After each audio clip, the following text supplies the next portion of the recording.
जैसे ये आपका इलेक्ट्रॉन है, तो वो क्या करता है, जब एटम के न्यूक्लियस के चारों तरफ जब मूव कर रहा होता है, तो न्यूक्लियस के चारों तरफ मूव करने के साथ साथ इलेक्ट्रॉन अपने एक्सिस पर भी रोटेट करता है।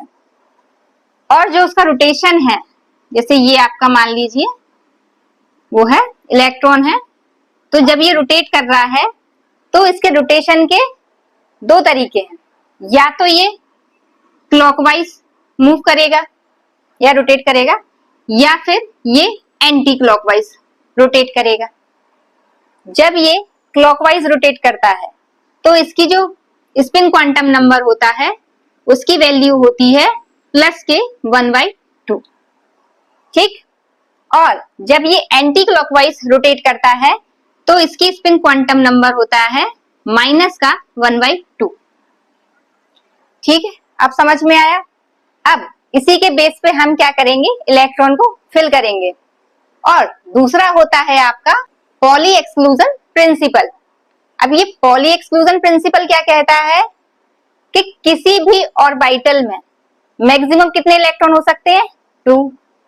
और जो 2 इलेक्ट्रॉन जब आप फिल करते हो तो उनकी जो डायरेक्शन होती है वो हमेशा अपोजिट होगी।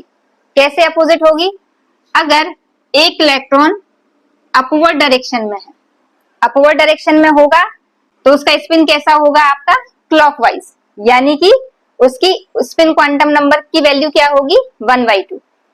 और इसके बाद जब दूसरा इलेक्ट्रॉन फिल करोगे तो अगर ये अपवर्ड है तो दूसरा क्या होगा, डाउनवर्ड, ठीक है। तो इसकी वैल्यू क्या होगी आपकी, माइनस के 1/2। तो ये बताना चाह रहे थे पॉली एक्सक्लूजन प्रिंसिपल में कि जब किसी भी ऑर्बिटल में जो आप इलेक्ट्रॉन फिल करते हो तो जो मैक्सिमम इलेक्ट्रॉन जब फिल होंगे तो दोनों की जो डायरेक्शन होगी वो कैसी होगी, अपोजिट होगी, सेम नहीं होगी।